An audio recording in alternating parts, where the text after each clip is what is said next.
PPCI, AVCB e CLCB. Isso muitas vezes parece sopa de letrinhas, mas aqui eu descomplico para que isso fique claro e muito fácil no seu dia a dia.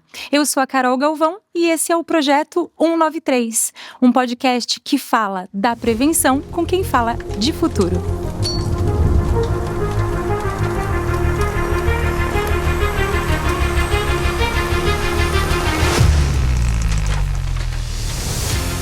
Imagina essa cena. 2h da manhã, em um condomínio na cidade de Campinas. Uma criança passa mal e você não sabe o que ela tem. De repente, o morador do 8º andar liga para a portaria.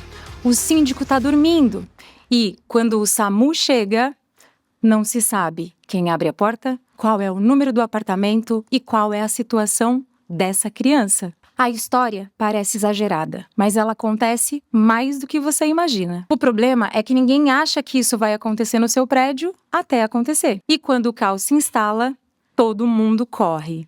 Menos o preparo. Para conversar com a gente hoje sobre o que acontece todos os dias, eu recebo uma convidada muito especial. Ela é responsável pelas coisas que acontecem depois que você liga lá no 192. Hoje eu recebo a nossa convidada super especial, que entende do assunto e vive o socorro no dia a dia, Ana Carolina Sicchiroli.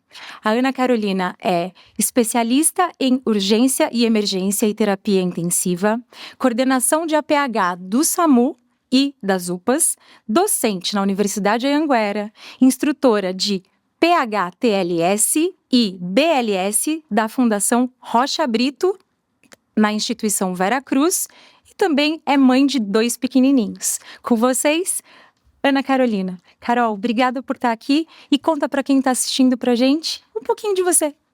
Tá joia.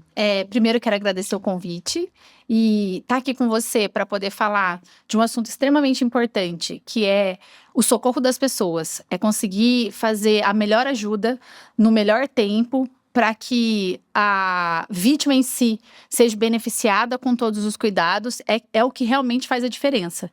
Então, falar sobre isso é extremamente importante e útil para todas as pessoas. Então, vou falar um pouquinho do meu dia a dia, da minha trajetória, do que eu fiz até chegar até aqui. Eu sou enfermeira, eu desde pequena tive esse sonho de cuidar de gente doente, né? Eu falo que isso movimentou lá atrás. Minha mãe tem 5 filhos e eu tenho 2 irmãos mais novos que são gêmeos. E eles viviam se machucando. Então era corte pra cá, corte pra lá, machucava o dedão do pé, cortava o queixo e sangrava. E sempre eu ia lá com um paninho para conter uma hemorragia, para poder prestar os primeiros socorros. E assim foi a minha infância toda.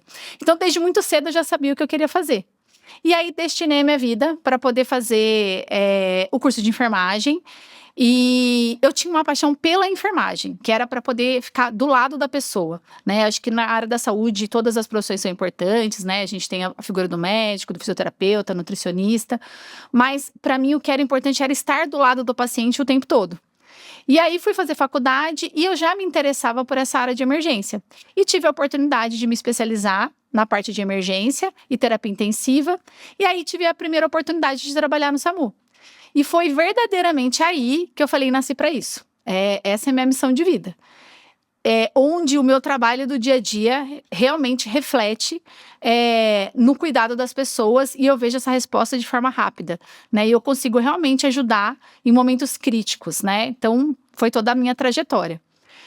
Eu tive boas oportunidades, né, profissionais. Logo que me formei, tive a oportunidade de ingressar na carreira acadêmica. Era algo que quando eu fazia faculdade eu pensava assim, eu acho que quando eu tiver uns 10 anos de experiência, 15 anos, tiver ali próximo, né, com muita vivência, eu vou prestar para poder ser professora universitária. E isso aconteceu de forma contrária, porque eu me formei no mesmo ano, né, no ano seguinte que eu me formei, eu prestei por uma banca, né, um processo seletivo na Anhanguera. Eu tô lá há 19 anos, Uau. né? Bastante tempo.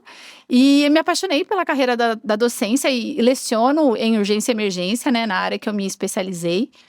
E trouxe essas 2 carreiras de mãos dadas aí até hoje.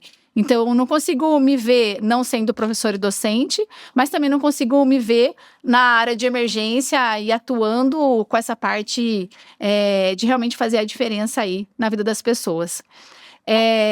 Pode A falar. gente sabe, né, que nas situações de urgência e emergência, cada tempo conta. Inclusive, pessoal, você que está assistindo a gente, para Carol estar aqui hoje, para a gente estar batendo esse papo, foi um baita de uma correria para a gente conciliar a agenda, porque o tempo é aí extremamente precioso. E você, como mãe de 2 pequenininhos, né, a gente falando, eu comecei ilustrando aqui com uma situação que pode acontecer e acontece muito. Que tipo de ocorrência mais vocês recebem no dia a dia? Essas coisas, acidente com criança, essa coisa doméstica, isso é muito comum? O que acontece com frequência? Isso acontece. Para te dar um panorama aqui do nosso município, nós temos aproximadamente 20% de ocorrências traumáticas. E aí inclui tudo.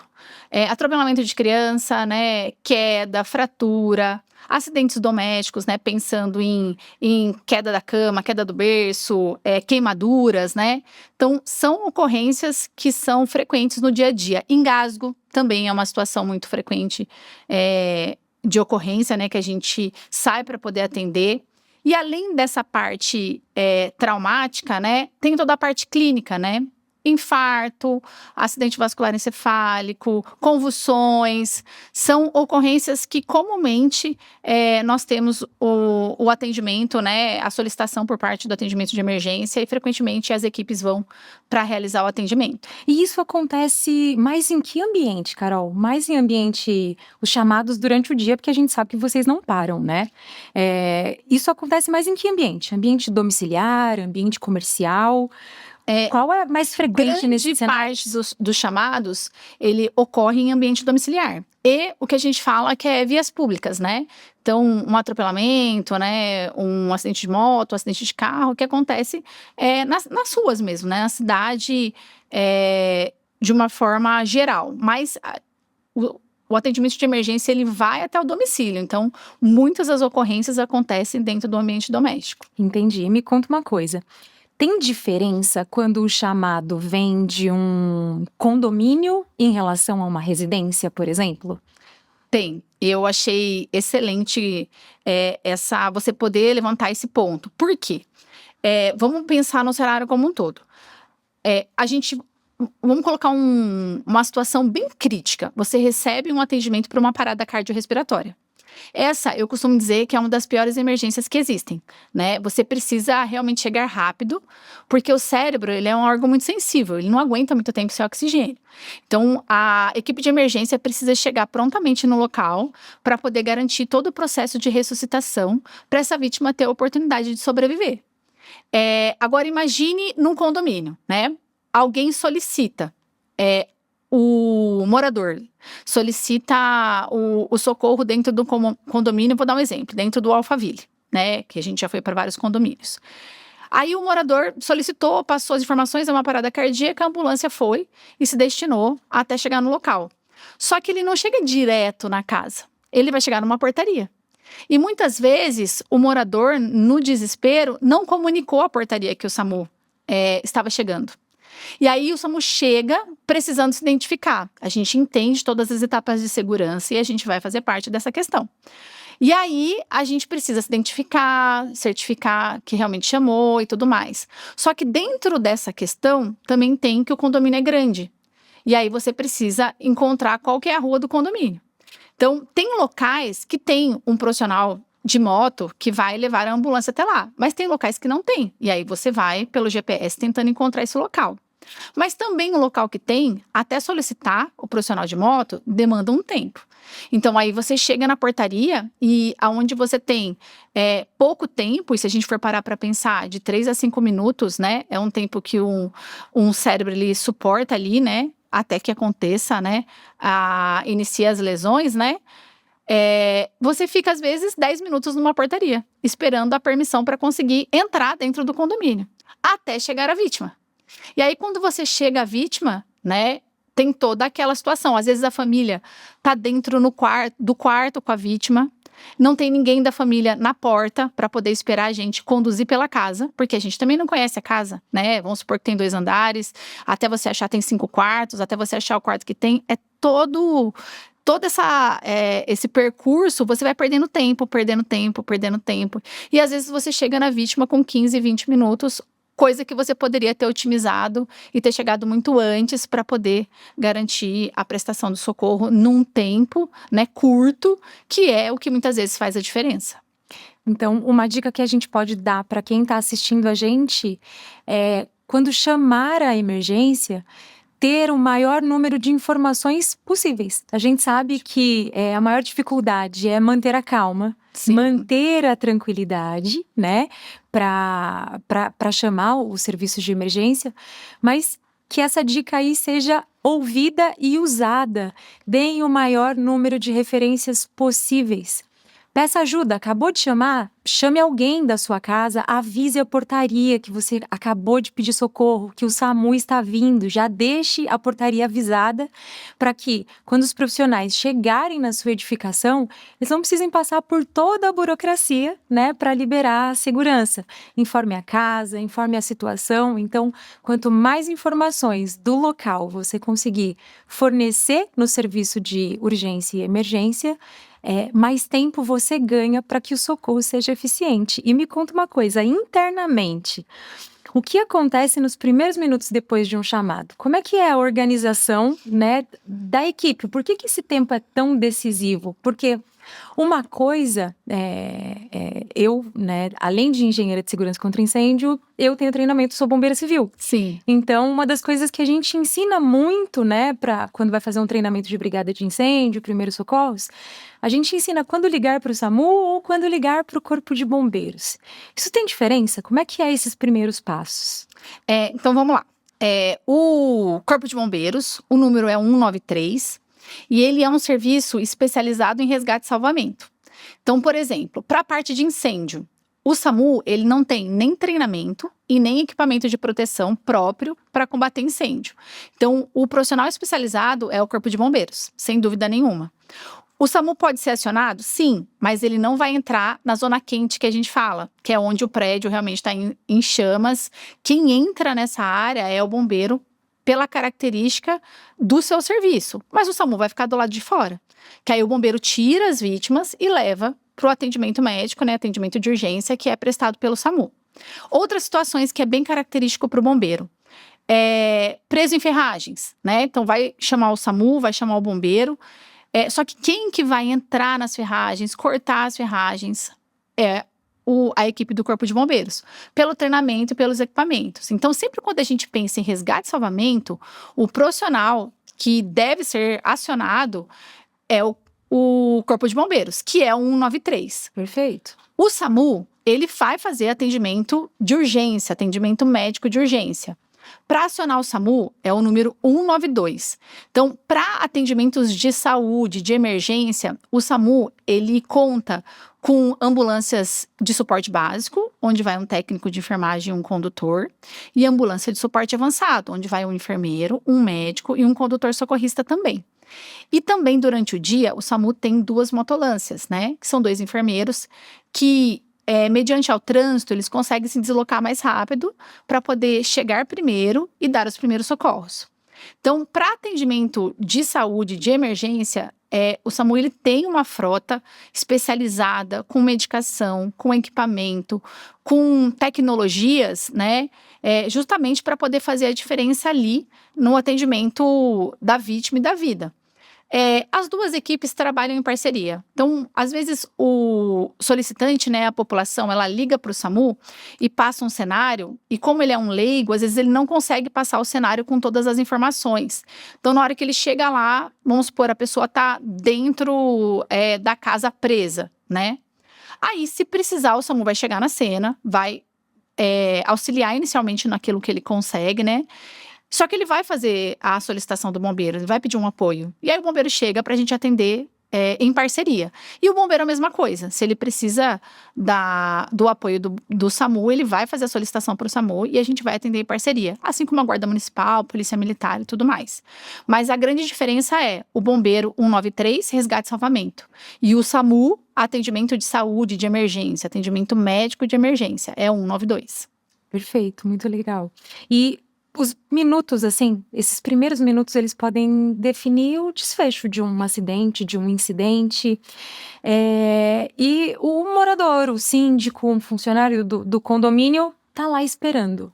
O que ele pode fazer nesse tempo até que o SAMU chegue, até que a emergência chegue para prestar o primeiro atendimento? Tem alguma coisa que a gente possa fazer no dia a dia para facilitar o trabalho de vocês? Tem. Eu acho, antes de entrar nesse ponto, eu queria reforçar o que você disse, né? Na ligação, passar o maior número de informações possíveis. O solicitante é o olho do médico. Então, ele tem que passar exatamente como está a situação. Olha, a pessoa caiu, tem uma fratura, tem um corte na perna, está sangrando. Ou essa pessoa está inconsciente. Ela está queixando de muita dor no peito, né? Ela não está respirando. Então, ele precisa trazer riquezas de detalhes que ele está olhando ali para a vítima. Porque são essas informações que vai fazer com que o médico da regulação, ele trie se é uma ocorrência grave, que vai uma UTI, e aí é claro que ela vai mais rápido, ou se é uma ocorrência que ela é uma ocorrência que a gente diz que ela é mais leve, que não tem risco de morte. E aí vai uma viatura de suporte básico, né? Então, essas informações, elas são cruciais. Se for uma ocorrência que tem risco de morte, ela ganha prioridade. Em detrimento de uma outra, que é uma situação leve. Vou dar um exemplo simples aqui para a gente colocar em forma prática.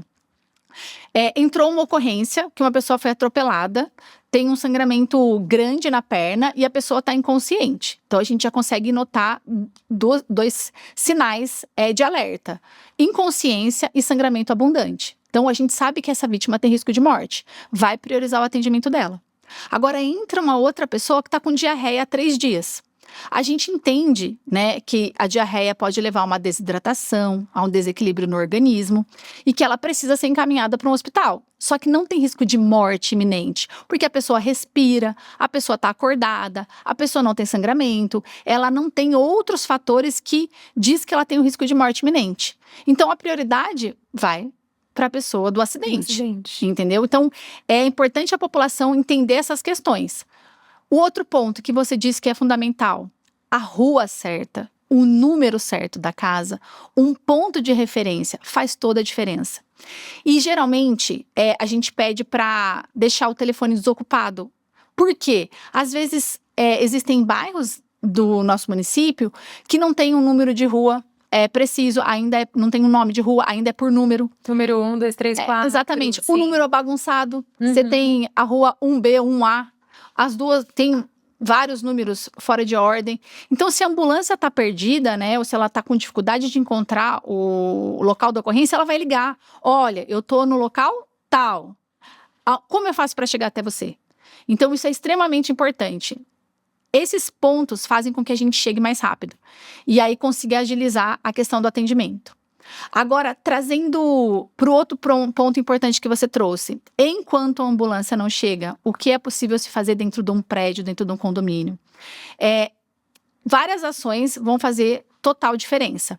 Então, pensando em relação à vítima, não deixar essa vítima sozinha. Por quê? Ela pode ter convulsionado, por exemplo. Mas pós-convulsão, ela ainda está respirando. Se você deixa ela sozinha, você não percebe se ela parou de respirar e em que momento que isso aconteceu. Ou pós-convulsão, e se ela apresenta vômito? Ela tem chances de aspirar o vômito e vai engasgar, vai prejudicar a condição, vai deixar mais grave a condição de vida que ela se encontra ali. Então, não deixar a vítima sozinha em hipótese alguma. E toda alteração que essa vítima for tendo, de piora do caso, fazer nova ligação e comunicar. Porque o profissional, ele vai ser informado e ele já vai chegar com uma ideia do que está acontecendo, né? Você acha que as pessoas estão preparadas para isso, Carol? O que a gente vê, né?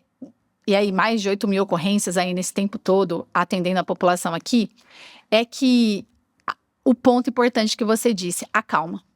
Né? As pessoas, elas estão muito nervosas e elas não conseguem ter clareza da melhor forma de ajudar. E eu acho que isso reflete um pouco na questão de falta do conhecimento. O que eu percebo, já atendi muitas paradas cardíacas em casa.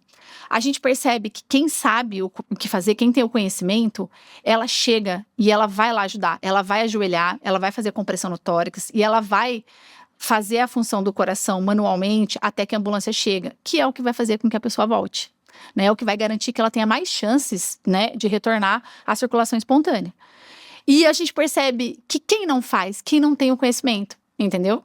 Então, o conhecimento, ele faz toda a diferença. Se a gente chega num domicílio onde a pessoa tem o conhecimento, por exemplo, da manobra do desengasgo, ela está fazendo. Agora, se a pessoa não tem o conhecimento, ela fica desesperada, né, angustiada, numa sensação horrível, né, de nervosismo, querendo ajudar, mas sem saber o que fazer. E aí é onde chega o despreparo mesmo. E o melhor de tudo isso, né, é que, por exemplo, muitas vezes a gente percebe que quando a pessoa tem o conhecimento, por mais que ela trave numa situação de pânico, porque isso acontece.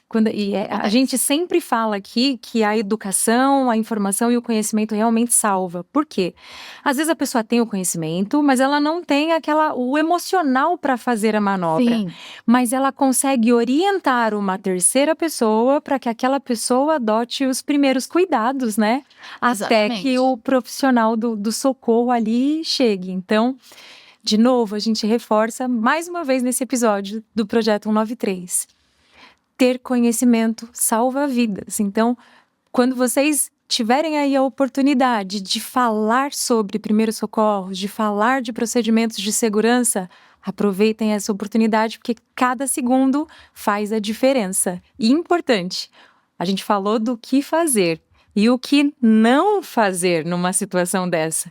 Porque às vezes a gente vê muito soluções caseiras. As histórias teve um sangramento, eu vou colocar o pó de café, o açúcar, o sal. Tem muita solução caseira. Caiu, exatamente. Teve um desmaio, a pessoa vai dar água com sal, água com açúcar. O que a gente não pode fazer de jeito nenhum enquanto o socorro não chega? Eu acho que a grande preocupação se eu não consigo fazer nada para ajudar, né, porque eu não tenho esse conhecimento, é melhor eu não prejudicar. Né? E as soluções caseiras você trouxe, e é uma realidade. Então vamos dar um exemplo importante assim. A gente fala muito da questão da queimadura, né? Que é uma situação que pode acontecer no ambiente doméstico, né? Quando muitas vezes a gente chega para poder fazer o acolhimento daquela vítima que tem queimadura nos braços, no rosto, ela tá cheia de pasta de dente, né?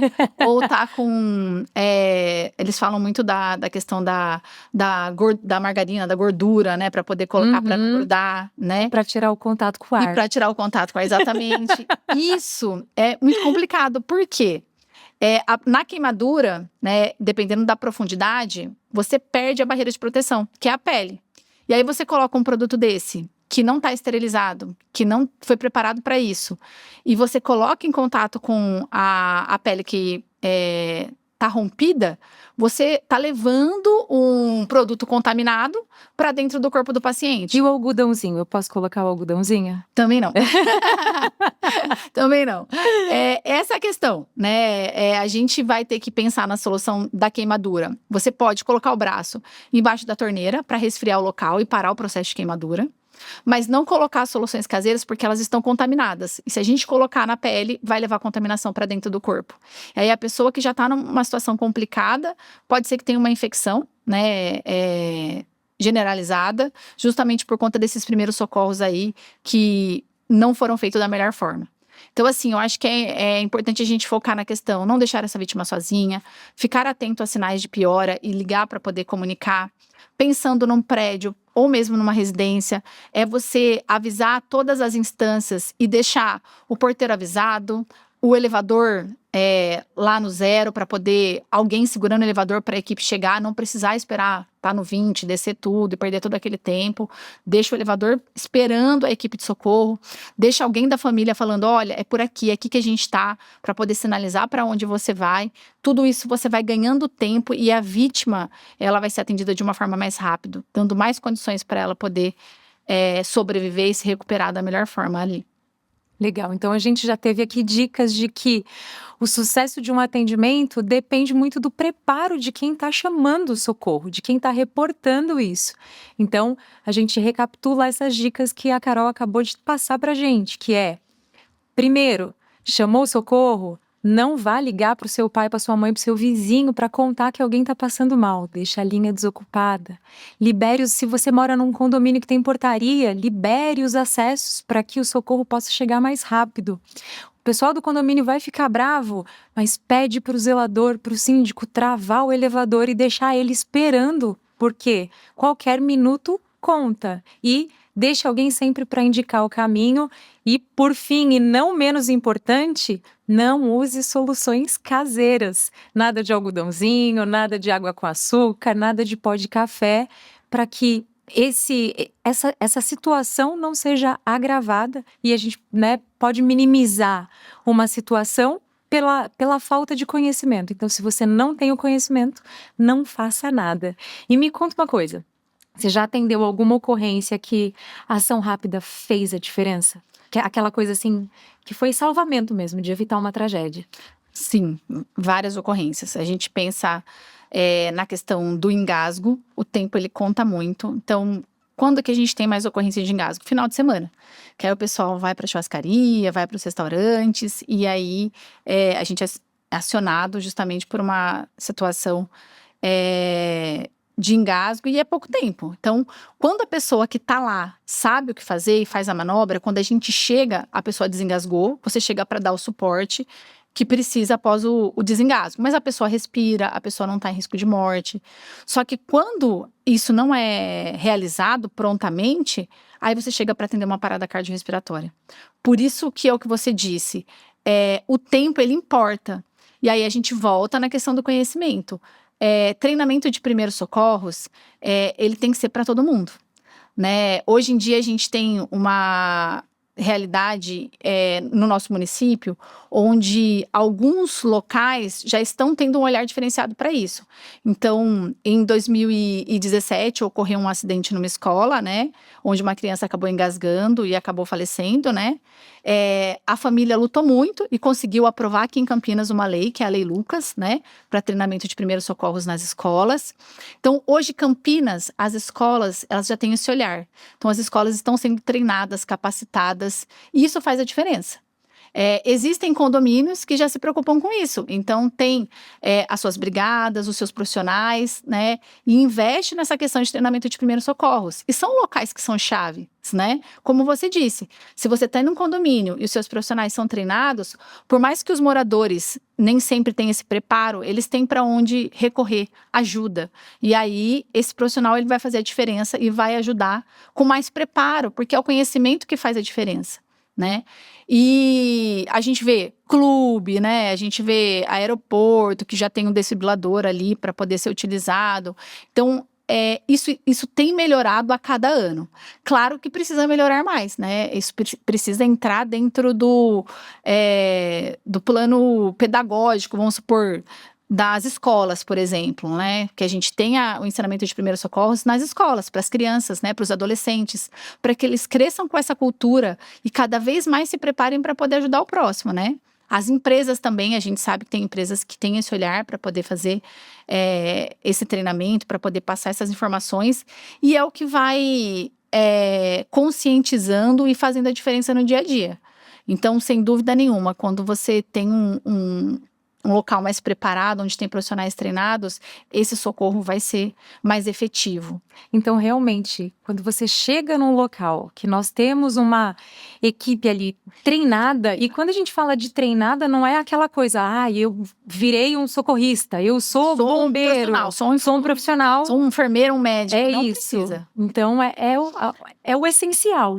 Primeiros socorros são as primeiras ações. E você não precisa de equipamento, você precisa de mão. E coisa simples.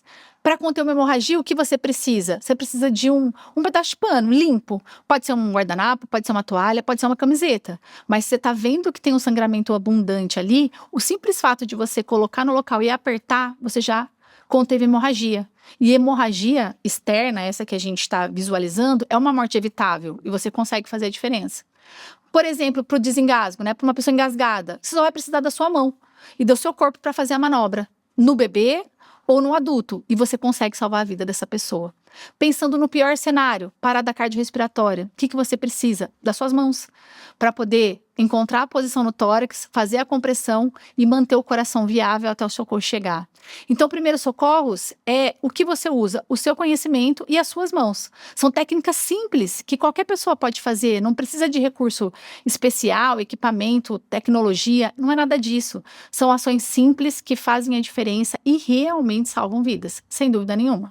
E me fala uma coisa, o que você pode falar para quem está assistindo a gente, em especial nos condomínios, nas edificações, porque quando a gente fala de procedimento de renovação de AVCB, nós temos o treinamento de brigada de incêndio, que geralmente a edificação oferece para os seus moradores. E os condôminos têm uma resistência gigantesca em fazer o treinamento de brigada e o treinamento de primeiros socorros. Então, às vezes a gente pega edifícios com população de 400 pessoas, 500 pessoas e tem 10. Tem Sim. 20. Então, é um número, assim, absurdamente baixo. E as pessoas falam, isso é chato, nunca vai acontecer comigo. Então, o que a gente pode falar para trazer consciência para essas pessoas que realmente isso é importante? Você já falou que eu só preciso de uma mão e conhecimento para salvar a vida. Então, o que a gente pode deixar de recado para que essas pessoas possam começar a olhar de forma diferente para isso? É uma mudança de cultura, né? O que você falou, é conscientizar as pessoas que pode acontecer com qualquer um, né? A gente não quer que aconteça. Eu tenho bastante experiência como enfermeira, como eu te disse, e ajudar o outro na minha profissão é muito mais fácil do que ajudar alguém da minha família. E a minha pequena, quando ela tinha 6 meses, ela engasgou. E foi muito complicado desengasgar ela. Eu tinha treinamento, tinha preparo, eu consegui desengasgar. Só que a angústia, né, a preocupação é seu filho, é sua família. Então isso mexe mesmo com o emocional. Mas você tem que fazer, você sabe que é a sua ajuda que vai fazer a diferença. Era a minha manobra de desengasgo que ia fazer com que ela respirasse. Não ia ser, podia chegar, chamar a ambulância, mas ela não tinha 5 minutos para esperar, ela precisava ser desengasgada naquele momento. Então é realmente a sua ajuda que vai fazer a diferença. É realmente conscientizar as pessoas que o acidente, né, ele pode acontecer em qualquer lugar, na sua casa, no churrasco, com a família, no casamento, numa festa, no seu local de trabalho, né, também pode acontecer, né, o que a gente fala quando a gente vai treinar primeiros socorros nas escolas, a gente está treinando com foco de ajudar as crianças das escolas, mas pode acontecer de você ajudar um colega seu, né, que está passando mal ali, que está trabalhando. Então, é conscientizar que essas situações podem acontecer com qualquer pessoa. E se você não estiver preparado, isso vai mexer com você. Você fala, nossa, eu podia ter feito aquele curso, eu podia saber o que fazer. E isso, você vai acabar se cobrando o resto da vida por não ter feito um procedimento simples que poderia ter refletido, né, em outro resultado, por exemplo. Então, eu acho que a mudança de cultura é você trazer essas informações de que o engasgo ele pode acontecer em qualquer local, ou a hemorragia, a queimadura, que são ações simples que vão fazer a diferença. E conscientizar mesmo as pessoas, né, e trazerem elas para poder fazer essas práticas, e que os treinamentos também sejam treinamentos com parte prática, treinamentos com uma proposta interativa, que realmente seja uma educação para adulto, né, porque educação para adulto você precisa ter um treinamento diferenciado, né, para prender a atenção do adulto, para você fazer com que ele veja a importância, tem que ser algo que seja dinâmico, que seja atrativo, para que ele queira fazer parte. E aí depois, né, o que geralmente eles fazem, né? Nossa, mas foi muito legal esse treinamento, mas eles não queriam fazer no começo, né? É o que acontece. É verdade. É o que acontece, mas é usar estratégias de treinamentos com dinâmicas próprias para adulto, né? Para chamar eles para essa realidade e a conscientização. Porque vai fazer a diferença, sem dúvida nenhuma. Você sente isso, por exemplo, quando você atende um chamado que é um chamado que você vê uma situação de família, essa situação do desespero, na sua cabeça como, né, profissional em especial, Porque você, muitas vezes, treina quem vai fazer o socorro, né? Sim. Hoje, você já passou pela operação, hoje você está Sim. nos bastidores ali do SAMU e você ensina os profissionais do futuro, Sim. né? Então, você aí como enfermeira, ministrando essa disciplina, o que passa ali na sua cabeça numa situação dessa? Quando a gente chega e vê a família naquele desespero, o que eu percebo? Por mais nervoso que a pessoa esteja, ela precisa organizar ali o pensamento e ver a melhor forma de ajudar. E aí você está ajudando quem? Você está ajudando o seu pai, você está ajudando a sua mãe, você está ajudando o seu filho. E você quer ajudar, sem dúvida nenhuma, você quer fazer a diferença. E o conhecimento, ele faz ele muda toda a trajetória ali. Eu lembro de uma situação, eu estava dando aula para uma turma da faculdade e estava de plantão no SAMU no final de semana. Aí eu cheguei para atender uma ocorrência, era uma parada cardiorrespiratória. Aí na hora que eu cheguei na calçada, com o material na mão, que a gente carrega para dentro da casa, a pessoa virou e falou assim: "Ah, professora, é você. Mãe é minha professora, mãe é minha professora, tá tudo bem, ela vai chegar aqui, vai atender." E aí eu olhei, realmente era uma aluna que eu tava lecionando naquele semestre. E ela tava desesperada. E aí eu percebi que mesmo no desespero, como ela já estava em conhecimento ali na graduação, ela tinha feito as coisas importantes, né? Ela tinha percebido que realmente estava sem respiração, ela tinha percebido que realmente não tinha pulsação. A pessoa estava na cama, mas ela tirou da cama e colocou no chão. E ela orientou os familiares dela a ajudar ela na compressão. Então, assim, eu via a angústia dela, mas ela conseguiu organizar tudo o que precisava para que a gente pudesse chegar, continuar a fazer a reanimação. E a gente teve um desfecho positivo ali, a pessoa retornou à circulação espontânea, a gente conseguiu levar para o hospital. E o que eu percebo de outras pessoas que estão desesperadas, né, angustiadas pela situação, mas como não tem o mínimo do conhecimento, elas não estavam fazendo nada, elas estavam só desesperadas. E o quanto que faz a diferença. E eu tenho certeza que elas queriam fazer alguma coisa para ajudar, elas só não fizeram porque elas não tinham conhecimento, não sabiam por onde começar, entendeu? E aí a gente chegou, fez o atendimento e tudo mais. Mas a diferença de você ver quem tá muito angustiado e nervoso, mas sabe o que fazer, mesmo no sofrimento, consegue aplicar ações simples, mas que fazem a diferença. Isso é muito importante.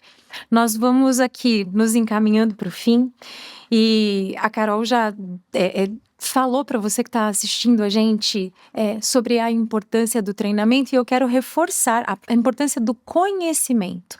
E eu quero reforçar o seguinte: quando a gente fala de primeiros socorros, quando a gente fala de treinamento de brigada, é importante a gente também ter perto da gente pessoas que sejam qualificadas, pessoas que sejam habilitadas, e quando a gente buscar conhecimento, para que a gente possa buscar de fontes confiáveis, né? Sim. Então, uma coisa muito legal, recentemente eu estive num evento que foi uma imersão de incêndio, nós falamos de pronto atendimento, falamos de primeiros socorros, falamos de brigada, e as crianças hoje, elas contam, isso existe aqui em Campinas, que é o projeto Bombeiro na Escola. A semana passada, que foi a Semana das Crianças, no próprio Instagram da Galvão, a gente começou a divulgar uma cartilha que se chama Prev Kids, que é conhecimento para a criançada. E o próprio Corpo de Bombeiros, ele tem um portal de treinamento gratuito, onde tem informações para a população, coisas e procedimentos que eles ensinam a forma correta de fazer procedimentos, né? Para que você possa ir buscando conhecimento cada vez mais. Então, todas essas informações, elas são e estão disponíveis para quem quiser procurar e para quem quiser aprender mais, né? E a gente lá na Galvão, a gente faz treinamentos com profissionais gabaritados para isso, especialistas para isso, para que a gente possa realmente levar o máximo de informação possível, porque primeiros socorros não é difícil. A gente Não é precisa difícil. E um treinamento também não é chato. Não, né? é super dinâmico. É super dinâmico. São assuntos extremamente interessantes, porque traz vivência do dia a dia. Qualquer pessoa pode ter uma hipoglicemia. né? Basta ficar de jejum prolongado. O que você faz numa hipoglicemia? Comumente a gente encontra pessoas que apresentam convulsão, dor no peito, né? Para a gente pensar em infarto, qualquer pessoa está susceptível, né, a ter uma situação como essa. Então, os temas, eles são extremamente interessantes, né, e fazem a diferença. Então, é um momento que você vai poder tirar dúvida, que às vezes você carrega com você, e nesse treinamento você vai falar, nossa, o que eu posso fazer se alguém estiver infartando? O que eu posso fazer se acontecer um afogamento? Quais são os primeiros passos? Como eu faço para poder ajudar? O que eu posso fazer se uma pessoa foi atropelada, teve uma fratura? Então, são conhecimento do dia a dia. Então, são temas interessantes, né? A dinâmica de treinamento, eu sempre acho que faz toda a diferença ser uma dinâmica teórico-prática, para que você possa praticar, né, as ações, né, as técnicas. Então, é um treinamento gostoso de se fazer, que vai fazer a diferença, sem dúvida nenhuma. Para a gente encerrar, eu vou te perguntar algo que está fora desse script, mas é um tema que eu me sensibilizo muito. É um tema que eu gosto e vou voltar aqui para a gente falar mais sobre ele, que é primeiros socorros e as ações de urgência e emergência para pessoas com necessidades especiais. Nos últimos blocos de gravação, eu bati um papo com algumas mães de crianças neurodivergentes. Sim. Né? E no dia a dia, na situação escolar, em casa, a gente tem se deparado com muitos assuntos em relação a isso. E a gente tem uma população excluída muito grande. Então, me dá uma dica para isso. O que eu faço? Se eu tiver alguém que tem alguma necessidade especial em casa, eu preciso pedir ajuda de uma forma diferente? Como é que eu trato desse tema? E eu já vou aproveitar aqui e já vou fazer uma proposta indecente, que é convidar a Ana Carolina para voltar para a gente falar mais sobre esse tema, tá? Se eu tenho alguém que precisa de cuidados especiais em casa, que tipo de cuidado eu tenho que ter para chamar a ajuda, para ligar para o SAMU, para ligar para o bombeiro, para que as pessoas consigam ser mais eficientes? Eu acho importante essa mãe, né, que tem uma criança, vamos supor, acamada, que tem uma criança que se alimenta por sonda, ou que tem uma criança que tem dificuldade de locomoção. Quando você vai realizar o acionamento, você informar. Porque vai fazer toda a diferença, né? Você tá com uma criança acamada, que tem dificuldade de locomoção, ela teve um engasgo, então ela precisa informar todo o cenário, até para que o médico consiga orientar ela da melhor forma. Olha, nesse momento, pegue a criança, coloque nessa posição, ela vai respirar melhor assim, essa técnica, dessa forma você vai conseguir ajudar melhor essa criança. Então, é importante ela informar quais são as necessidades especiais, para que o profissional consiga realmente ver a melhor forma de orientar, para que ela possa ajudar e ser mais assertivo, né? Ter cuidado com as situações que aquela criança está envolvida. Quando a gente pensa em socorro, a convulsão, ela é a convulsão que vai acontecer numa pessoa que tem situações especiais e numa pessoa que não tem situações especiais. E o atendimento dela vai ser da mesma forma. Quando a gente pensa nos grandes agravos, né, eles acontecem da mesma forma para todos os tipos de pessoas. Mas, sem dúvida nenhuma, informar aquela condição especial faz com que esse atendimento seja feito de uma forma individualizada, mais assertivo para aquela criança que tem aquela deficiência. Bom, Carol, eu agradeço demais a sua presença. O seu trabalho, ele é fantástico, é brilhante, né?